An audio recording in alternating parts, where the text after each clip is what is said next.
My name is Ella, and I cannot pinpoint the exact moment I first understood that I was different from my younger sister, Sarah. Perhaps it was when I was 7 years old, and she was only 4, watching her gleefully play with her dolls while I stood in the kitchen, assisting Mom with preparing dinner. Or maybe it was during those countless afternoons when I peered longingly through our kitchen window, my hands submerged in soapy water, scrubbing dishes stacked almost too high for my small frame to reach, while other neighborhood children laughed and played outside. "Ella, is your homework finished?" Mom would ask every day after school, her voice sharp with expectation, cutting through the quiet of our modest home. "Yes, Mom," I would reply, already slipping on the oversized apron she had given me for my 6th birthday, a practical gift.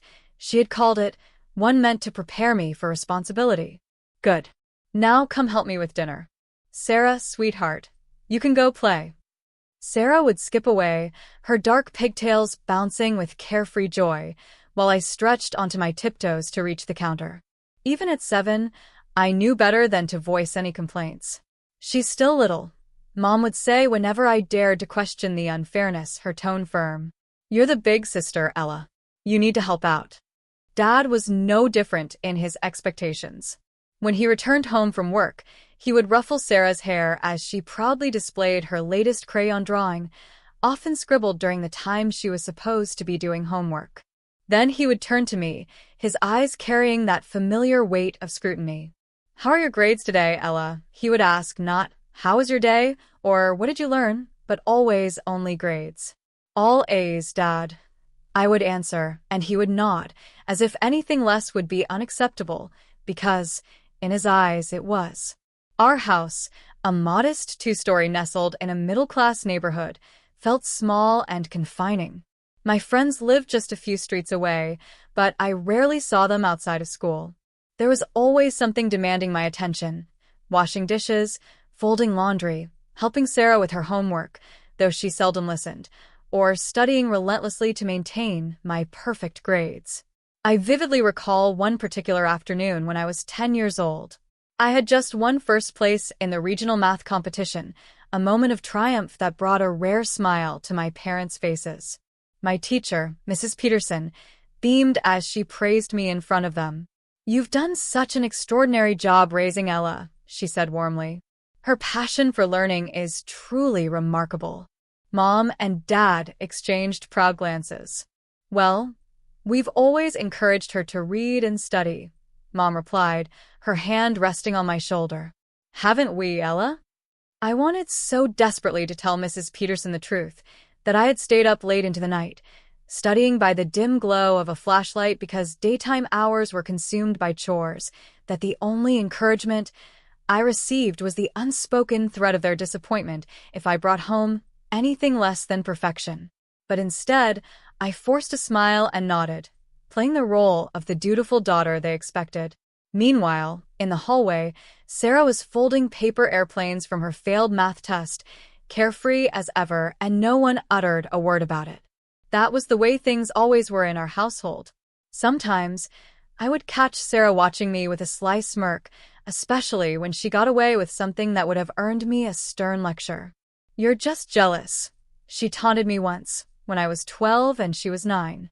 We were in our shared bathroom, my hands still damp from scrubbing it clean. Mom and Dad like me better. I stared at her reflection in the mirror I had just wiped streak-free, my heart stinging. "That's not true," I said softly, but deep down a small part of me wondered if she was right. By the time Sarah entered middle school, I had become her unofficial tutor, not by choice, but by parental decree. Every afternoon, I sat with her at the kitchen table, exhausted from my own school day and chores, trying to explain basic algebra while she texted her friends under the table. "Sarah, you need to focus," I would plead, my patience fraying. "Why?" she would retort with that infuriating smirk. "You'll just end up doing it for me anyway." And she was right. That's exactly what happened. "Ella, why isn't Sarah's homework done yet?" Mom would demand, hands on her hips, her disappointment palpable. "She's not focusing," I would explain, but Mom's response was always the same. "Then make her focus. You're supposed to be helping her." So, I would end up completing Sarah's assignments while she watched YouTube videos because it was easier than facing mom's disapproval.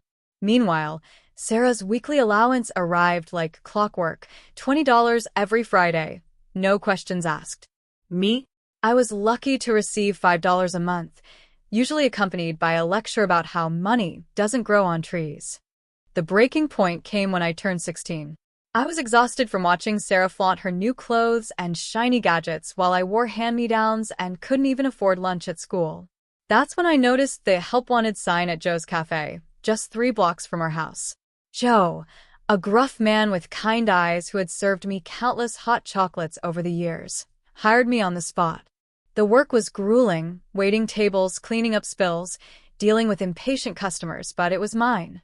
For the first time in my life, I was earning my own money. That first paycheck, $850 for a month of part-time work, felt like a taste of freedom in my hands. But I should have known better than to leave it on my desk. Ella, Mom's voice echoed through the house that evening. Come down here right now. My heart sank as I descended the stairs to find both parents waiting in the kitchen, my paycheck lying on the table between them. Dad's face was stern, Mom's etched with disappointment, expressions I knew all too well. Why didn't you tell us you were making this much? Dad demanded, his voice low but firm. I just got paid, I stammered, my throat tight. Well, since you're living in our house and eating our food, you'll be giving us half of this, Mom declared. It's only fair. The worst part wasn't even surrendering half my hard-earned money. It was what happened next. A week later, Sarah waltzed into our shared bedroom, sporting brand new Nike sneakers. Look what Mom and Dad bought me with your money, she sang, twirling around with a mocking grin. Guess all that waitressing is good for something after all. That night, I locked myself in the bathroom and cried, the weight of years of unfairness crashing over me. But in that moment of despair, I made a decision. I was going to escape, and college was my ticket to freedom. My parents had made it clear they would never pay for my college education, always mentioning how Sarah would need financial support for her future. So, I threw myself into my studies with renewed determination. I stayed late at school, using the library computers to research scholarships and free tuition programs.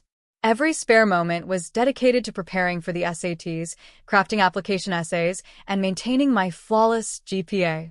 Graduation day arrived, and it was exactly as I had anticipated, a performance of the perfect family, with my parents as the proud stars. I sat through the ceremony in my blue cap and gown, watching them beam from the audience as Principal Roberts called my name as valedictorian. The Matthews have done an extraordinary job raising Ella, he announced to the crowd, his voice warm with admiration. Her academic achievements are truly exceptional. I smiled for the cameras, but inside, I knew the truth. My achievements were mine alone, forged through sleepless nights and quiet determination. As I stood on that stage, I held on to the certainty that my hard work had secured me a full scholarship to a university far from home, a new beginning where I could finally be free. Mom's eyes widened with indignation, as if I had committed an unforgivable offense. Sarah needs her space, she said, her voice clipped and final, brooking no argument. You know how sensitive she is about her things. I stood there, rooted to the spot in the middle of our festively decorated living room, the twinkling Christmas lights casting a warm glow that felt entirely at odds with the coldness of the moment. The weight of their words pressed against my chest, a familiar ache that had been building for years. Linda, Mom's friend, shifted awkwardly, her 2 teenage children staring at the floor, clearly wishing they were anywhere else. The room was thick with tension, but no one else seemed willing to acknowledge it. Why is it always me? I asked, my voice trembling but steady enough to carry the weight of my frustration. Why am I the one who always has to give up everything, my room, my money, my time, while Sarah gets to keep her space, her freedom, her life? The question hung in the air like a storm cloud, heavy and undeniable. Sarah's face flushed red, her new iPhone still clutched in her hand, her lips parting as if to protest, but she said nothing. Dad's jaw tightened, and he shot me a look that I knew too well, a warning to stop talking, to stop challenging the unspoken rules of our family. "Ella, you're being selfish," Mom said sharply, her tone slicing through the festive chatter of the gathered relatives and friends. "This is about hospitality, about making our guests feel welcome. You're making a scene over nothing." "Nothing," I repeated, my voice rising despite my efforts to keep it level. "I've paid for this house to be renovated. New paint, new floors, new appliances, everything. I've bought gifts for everyone here, paid for the food we're all eating, and now you're telling me I have to give up my room, too? Why can't Sarah make a sacrifice for once?" The room fell silent, the clinking of glasses and murmured conversations halting as all eyes turned to me. Linda looked mortified, her hands twisting nervously in her lap. Her kids exchanged uneasy glances, clearly wishing they could disappear. Sarah, however, glared at me, her expression a mix of indignation and disbelief, as if I had betrayed her by daring to suggest she contribute anything. Mom's face hardened, her lips pressing into a thin line. "Sarah's not like you, Ella," she said, her voice low but laced with exasperation. "She's still figuring things out. She needs stability, not more pressure. You've always been the responsible one. We rely on you." Those words, meant to placate, felt like a slap. The responsible one. The one who was expected to carry the weight of the family's needs while Sarah floated through life, untouched by responsibility. Dad nodded in agreement, his arms crossed tightly over his chest. "This isn't the time or place for this discussion," he said gruffly. "Just do what your mother says, and move your things. It's only for a few days." I looked around the room, at the gleaming hardwood floors I had paid for, the freshly painted walls I had funded, the sparkling Christmas tree adorned with ornaments I had helped buy.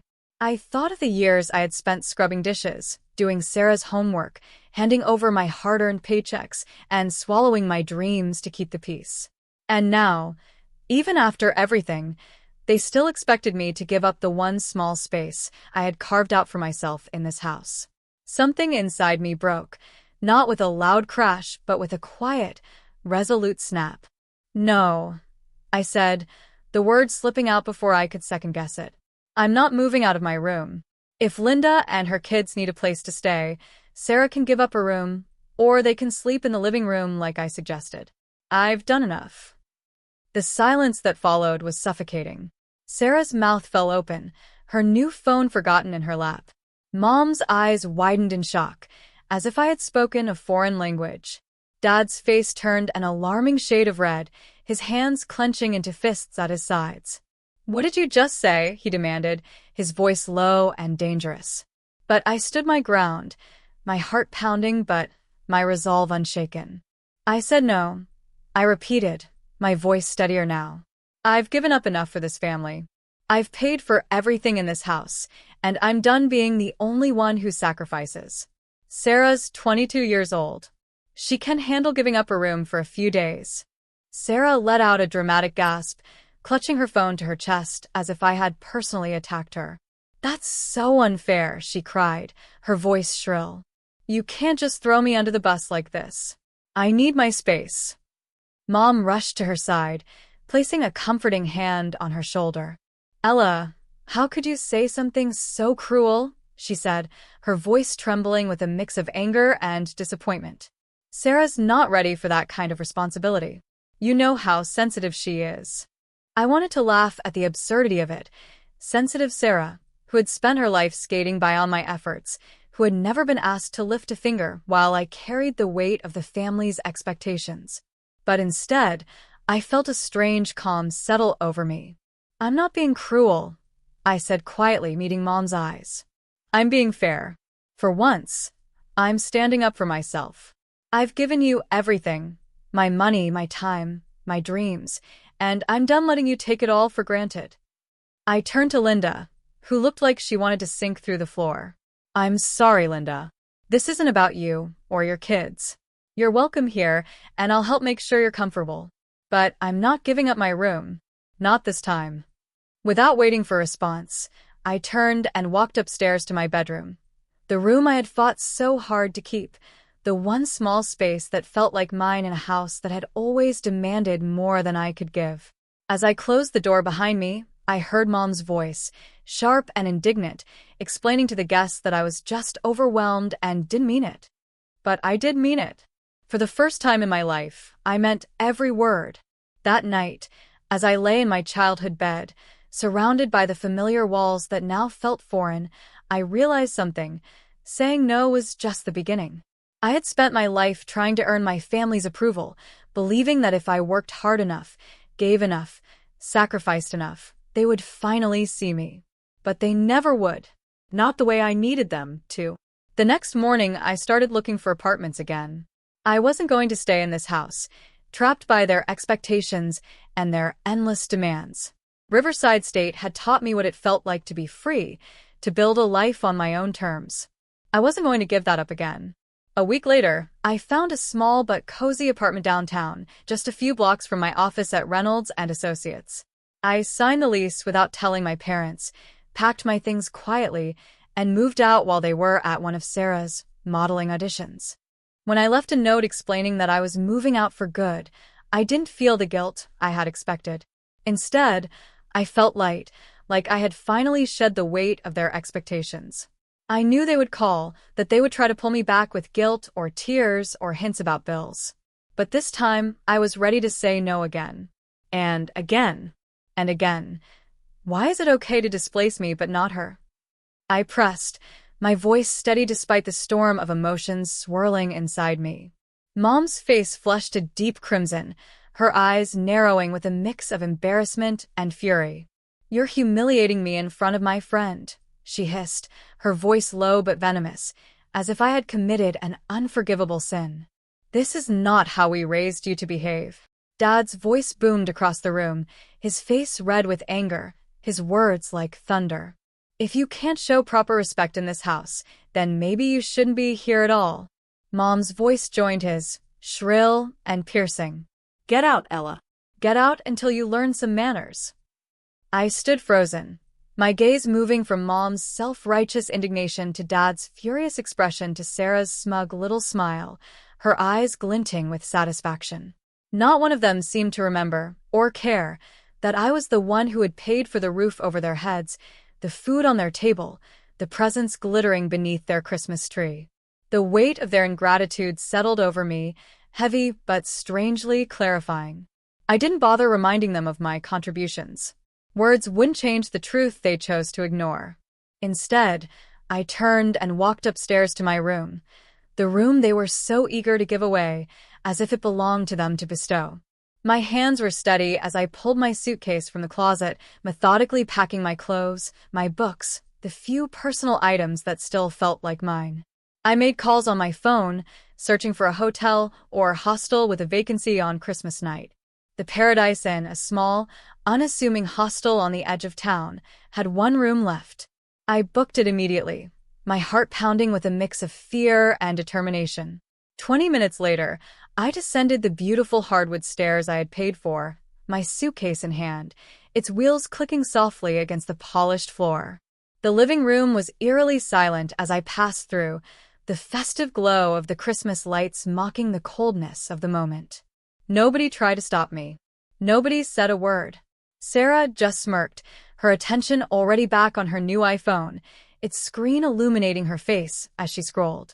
I stepped out into the chilly night, the door closing behind me with a quiet thud that felt like the end of a chapter.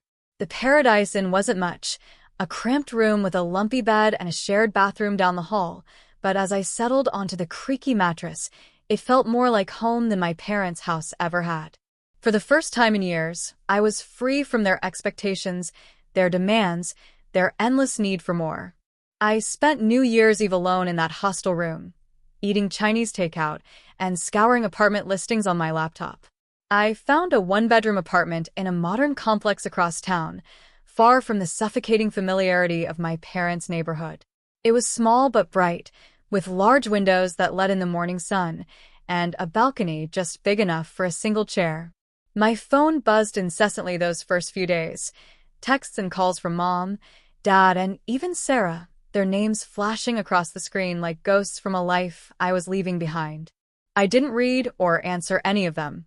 Instead, I focused on building something new. I bought furniture I actually liked, sleek, modern pieces that reflected my taste, not my parents' approval. I painted the walls in soft blues and warm yellows, colors that made me feel alive.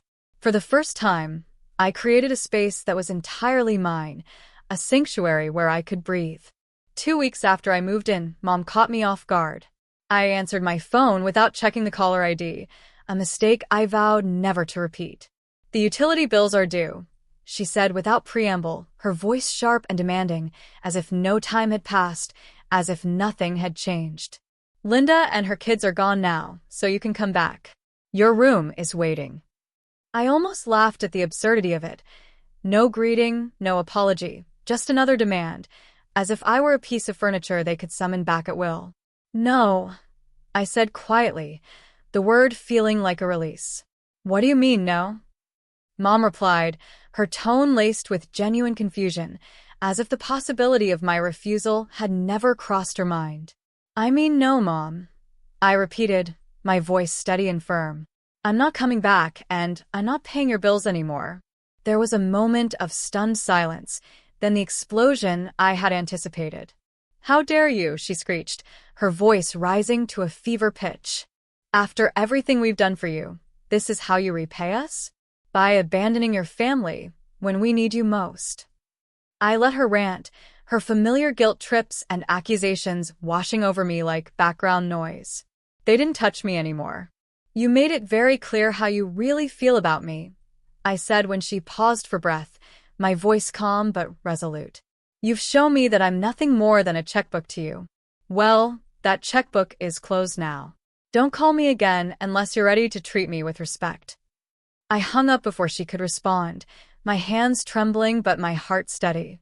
The calls and texts intensified after that. Dad left voicemails about family duty, his voice heavy with disappointment. Sarah sent manipulative messages, whining about how she was suffering because of my selfishness. Mom alternated between rage-filled tirades and tearful pleas, each one designed to pull me back into their orbit. I blocked them all one by one until my phone fell silent. Weeks passed, then months. I threw myself into my work at Reynolds and Associates, earning another promotion that came with a corner office and a salary increase. I started taking yoga classes, finding peace in the quiet strength of each pose. Through mutual friends, I heard snippets of what was happening at my parent house. For the first time in years, they were struggling to pay their bills. Sarah had been forced to take a job as a cashier at the local supermarket, the kind of unglamorous work she had always sneered at. She was apparently terrible at it, calling in sick constantly and complaining about having to stand all day. Mom and Dad were telling anyone who would listen about their ungrateful eldest daughter who had abandoned them in their time of need. They spun elaborate tales about the sacrifices they had made for my education they hadn't, and how they had supported my career they hadn't, painting me as the villain who betrayed them the moment I found success. Some people believed them. I let them. The truth was mine to hold. I had spent 25 years being the person they wanted me to be, the dutiful daughter, the responsible one, the family's financial lifeline. But now, I was finally becoming myself. The funny thing is, I'm grateful to them now, not for the years of manipulation and control, but for that final Christmas night when they pushed me too far. Sometimes, you have to lose everything to find yourself. In that small, quiet apartment, surrounded by the life I had built on my own terms, I discovered a freedom I had never known. And for the first time, I wasn't looking back. Please feel free to comment below if you liked this. Remember to like and subscribers for more.